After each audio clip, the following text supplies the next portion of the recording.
Vamos aplaudir mais uma vez o Bispo Hildo aqui, em nome de Jesus. Bom, quero ser bem rápido agora. Quero que você abra a Bíblia em Números capítulo 20. E a gente não vai ler, mas vocês são pastores e líderes, já conhecem o texto, mas vai acompanhando aí, porque a gente vai tratar. Fala um pouco de Moisés. Moisés, lembre-se disso, Moisés, ele naturalmente tinha uma fraqueza, que era a ira. A gente vê que essa ira se manifesta quando ele vê um egípcio maltratando um judeu e ele se ira e ele acaba matando o egípcio, que vai trazer problemas para ele, vai fugir para o deserto e tal. Ainda bem que ele não era, mas eu acho que ele era da nossa turma lá, ele era sangue nos olhos, né? Um negócio assim com Moisés, não tinha muita conversa não.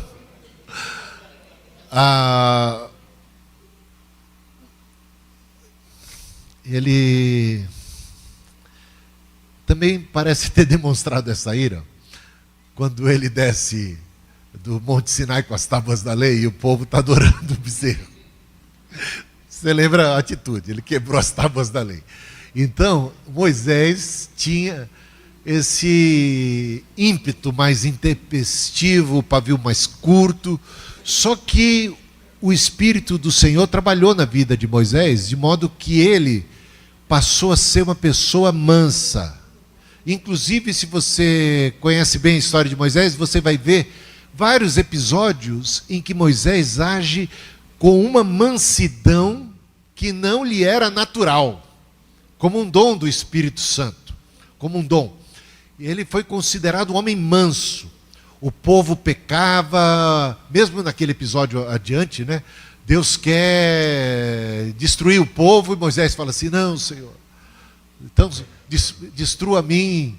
Ele defendia o povo, ele era paciente, o povo vira e mexe queria fazer, puxar o tapete de Moisés, atacar pedra em Moisés, e Moisés intercedia em favor do povo.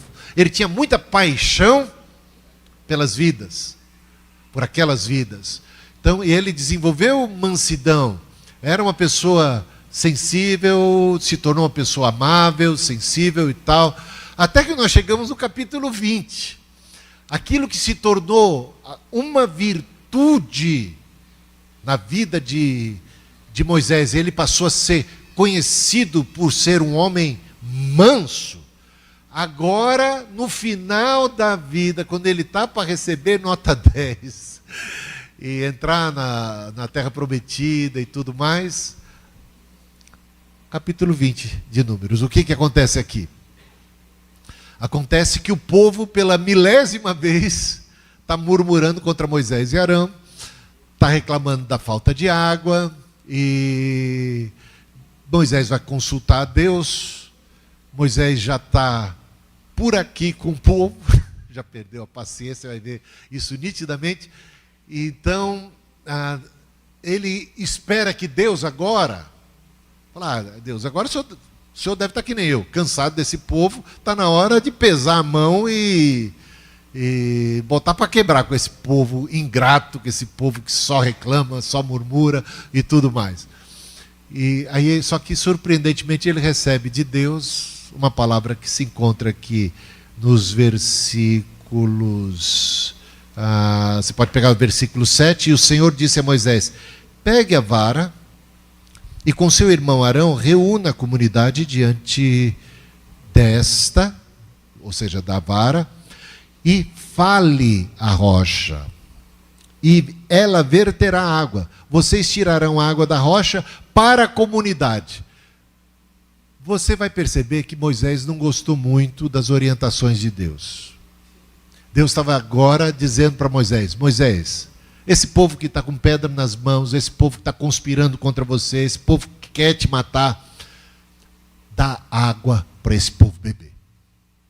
Deus não gostou muito disso. Você vai ver isso nitidamente aqui no versículo 9, diz, então Moisés pegou a vara, até aí tudo bem, porque Deus tinha dito para ele fazer isso.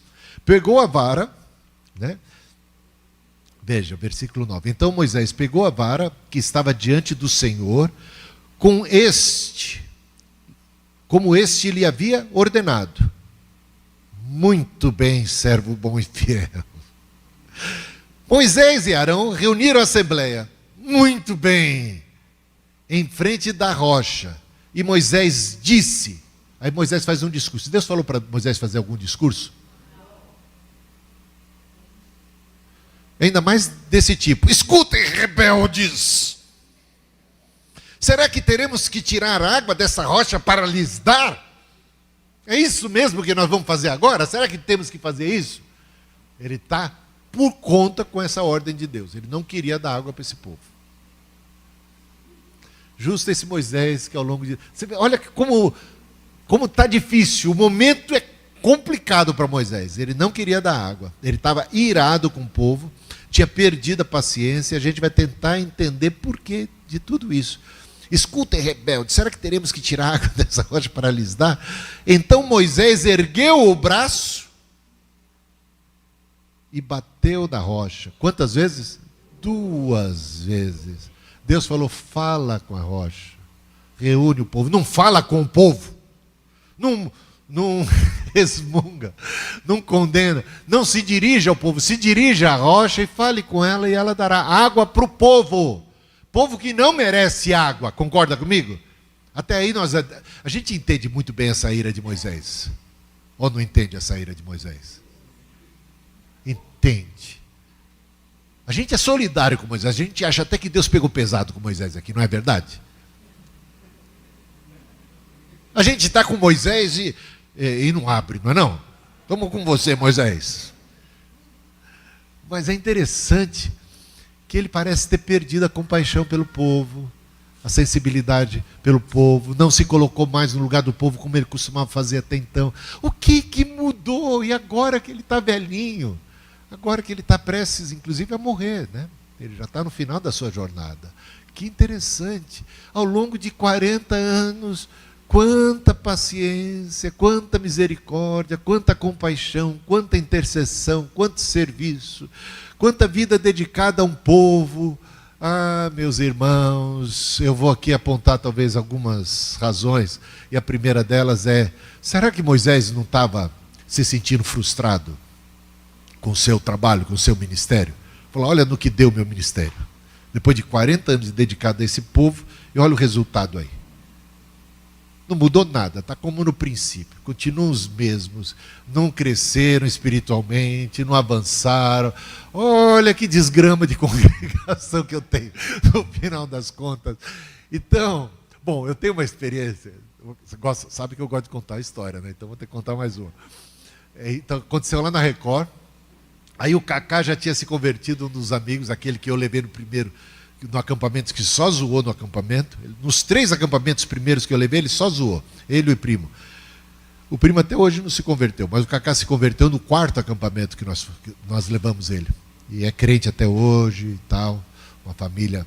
Mas o Cacá trabalhava na rádio FM, e lá ele começou a evangelizar um locutor do FM, que eu não vou falar o nome, e que era homossexual, e que tinha muitos problemas, e que estava num processo de conversão. E aí o Cacá pediu para eu discipulá-lo. Eu tinha 2 horas de almoço, eu separava sempre, almoçava em uma, e a outra eu ia lá. Sabe, o cara do FM, ele faz tudo, o locutor. Ele que coloca lá ele colocava os cartuchos, eu não sei como é que é hoje, né? Hoje não tem, o cartucho das músicas que vinham e tal, falava no microfone. Só que quando eu estava tocando música no FM, às vezes toca 2 ou 3 seguidas. E nessas 2 ou 3 seguidas eu mandava ver palavra de Deus, discipulado, evangelização. Não vou falar o nome, está gravando, né? É melhor não falar o nome, mas senão a Taíde depois deve saber quem. 6 meses fazendo isso todos os dias. 6 meses. Consagrado, ia lá, e o progresso. E ele foi para a igreja, ele foi para o tio Cássio, ele foi lá para a igreja de Cidade Ademar, e ele foi até no aniversário do meu filho de 1 ano, e tudo mais. E ele estava crescendo, ele tinha parado de fumar, ele tinha parado outras práticas estranhas, pecaminosas e tudo, ele estava crescendo. Que avanço, que alegria, e eu vendo aquilo, eu todo dia ali e tal. Bom, Chega uma bendita segunda-feira, eu chego lá, como sempre, entro lá na cabine lá do FM, ele estava lá com baita do cigarro e com um livro de um padre que defendia o homossexualismo. Eu olhei tudo aquilo, eu falei, o que é isso? O que aconteceu? Não, é que eu visitei não sei o que, eu vi não sei o que, tal, eu vou desistir do caminho aí, eu estou entendendo as coisas diferentes, tal. E eu fiquei muito bravo com ele, eu não falei a rocha, eu feri a rocha. Eu falei bem indignado com ele, falei, como assim? Como você pode virar as costas para Cristo? Como é que você pode voltar para o pecado? Como você pode voltar para o vício, voltar para as coisas do mundo e tal. Eu falei bravo com ele. Ele era uma pessoa muito inteligente. Ele chegou, se voltou para mim assim, falou assim, essa sua ira aí, essa sua indignação, não tem a ver com a minha situação em si, tem muito mais a ver com a sua frustração por ter perdido tempo comigo e não ter dado em nada no resultado.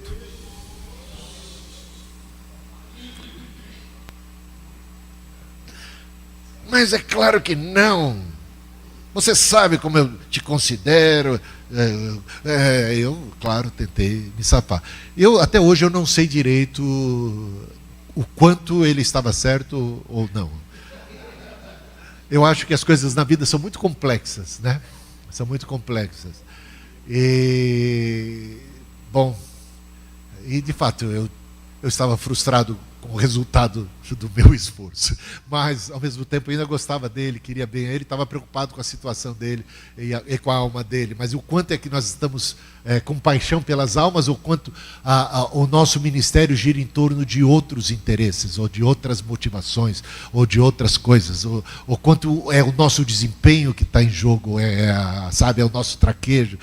Aqui Moisés parece estar vivendo algo parecido, né? Ou seja, chegamos a esse ponto e vocês assim e tal, não aguento mais. Deus, eu saio da frente. Se eu não queria pulverizar esse povo, extinguir esse povo, pode fazer. Não, o Senhor pede para eu falar a rocha e dar de beber. Então, a primeira razão poderia ser essa. Eu não sei, estou supondo, acho que faz um certo sentido. Sabe, que ele esteja frustrado com o resultado final do seu ministério. A segunda razão é que ele, veja aqui o versículo 10, e ela é reveladora, versículo 10. Moisés e Arão reuniram a assembleia, escutem, será que teremos que tirar? Bom, isso aqui fala da ira dele, né? Certamente ele está virado com o povo. Mais abaixo, ele bateu na rocha, versículo 12. O Senhor, porém, disse a Moisés e a Arão, como vocês não confiaram em mim para honrar a minha santidade à vista dos israelitas? Deus está reclamando? Vocês não confiaram em mim. Então parece que a atitude de Moisés tem a ver com falta de fé, com falta de confiança. Por quê? O que é que Deus disse para fazer? Fale a rocha. O que ele fez? Usou o velho e bom método da vara. Esse já funcionou no passado. Abriu o mar vermelho. Talvez por falta de confiança na palavra de Deus, ele estava mais confiante na sua experiência, naquilo que já funcionou no seu ministério, no velho e bom método da vara. Vamos colocar em prática. Então, de repente, é o nosso carisma, é o carisma da vara, né? É a nossa oratória, é o nosso, sabe, é alguma coisa que a gente pode fazer, que a gente está botando mais fé na nossa ação em si, no nosso traquejo, no nosso jeito, do que propriamente na palavra de Deus. A gente tem que fazer como Pedro, que disse para Jesus, pescamos a noite toda, Senhor, nada conseguimos pescar, nenhum peixe, mas sob tua palavra lançaremos a rede. Não é na minha experiência, não é no meu traquejo de pescador, é na tua palavra. Ou como o centurião que disse, diga uma só palavra e o meu servo será curado. Confiança na palavra. Deus falou, fale a rocha. Ele bateu uma e não apenas uma, duas. Pelo jeito, nem na primeira, nem numa batida. teve que apelar para a segunda. Sabe quando às vezes o nosso sermão está meio capenga, a gente percebe que não está, então a gente vai bater na rocha, bater no púlpito, ou vai fazer alguma estripulia. Sabe quando a gente sabe que pode recorrer a alguns certos recursos que nós conseguimos ao longo da nossa jornada e que promovem determinados resultados. Até pode realmente com isso sair água da rocha, mas quando a gente foge da palavra, quando a gente foge da compaixão, do propósito correto, de ter comunhão, de ter compaixão desse povo, de fazer um ato em prol do povo, e não em prol da honra do pastor, ou do Moisés, ou do meu orgulho, ou da minha arrogância, ou de mais qualquer outra coisa. Para que é que nós fomos chamados? Né? Para pastorear esse rebanho.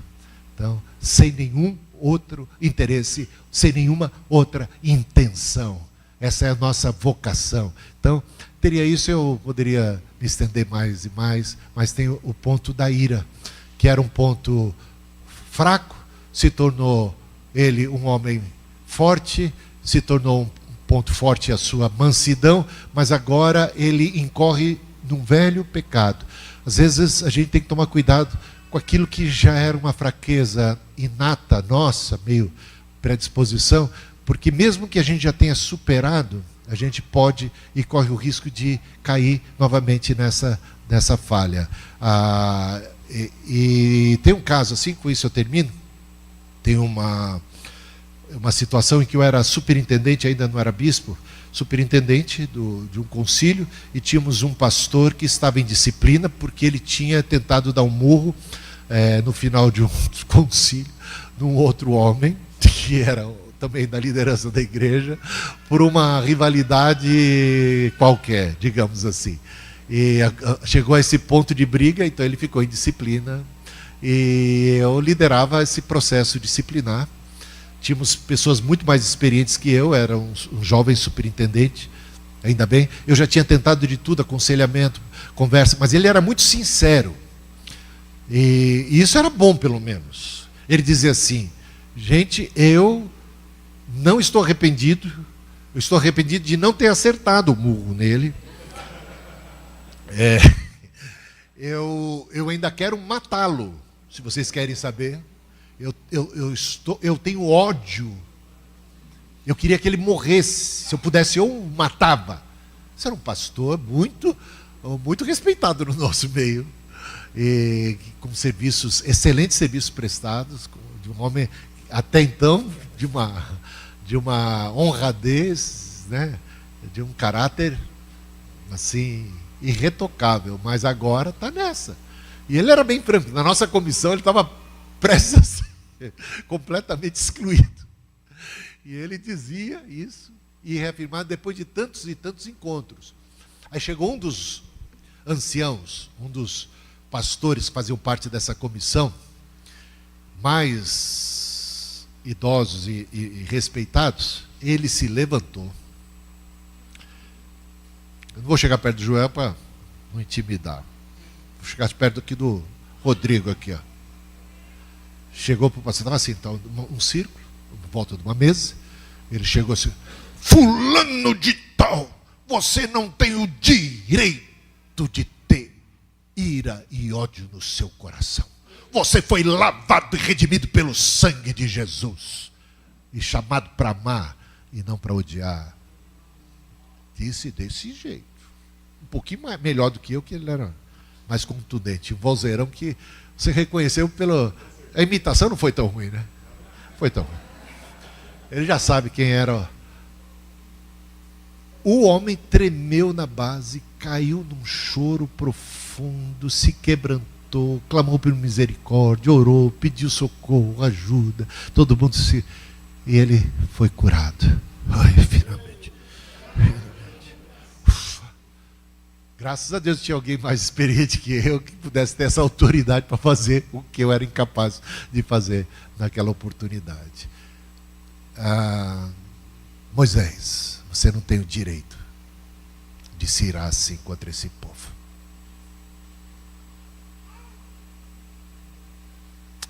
Entendeu? Como é que é aquele negócio que a gente... Aquela brincadeira que você faz quando a pessoa... Tem uns camaradas meio sangue ruim na igreja. Você primeiro ora para...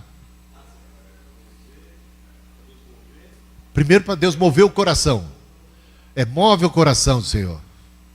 Depois o quê? Remove, Senhor. Se não der certo, promove, Senhor. A gente fica livre do problema. Move esse coração, muda. Ou muda ele daqui, ou promove logo lá para o céu para a gente ficar. A gente facilmente quer se ver livre dos problemas, não é não? E você veja aí a luta de repente, 40 anos. E a paixão pela vida, pelas vidas. E pastorear o rebanho que não é teu, não. O rebanho é do Senhor. Pastoreia o rebanho do Senhor. E vamos prestar contas diante dele. Ainda bem que Deus é misericordioso, mas Moisés teve que pagar um preço caro aqui. Mas a gente vai encontrar ele lá no céu, né? E que a gente possa aprender lições com tudo isso. Amém e amém.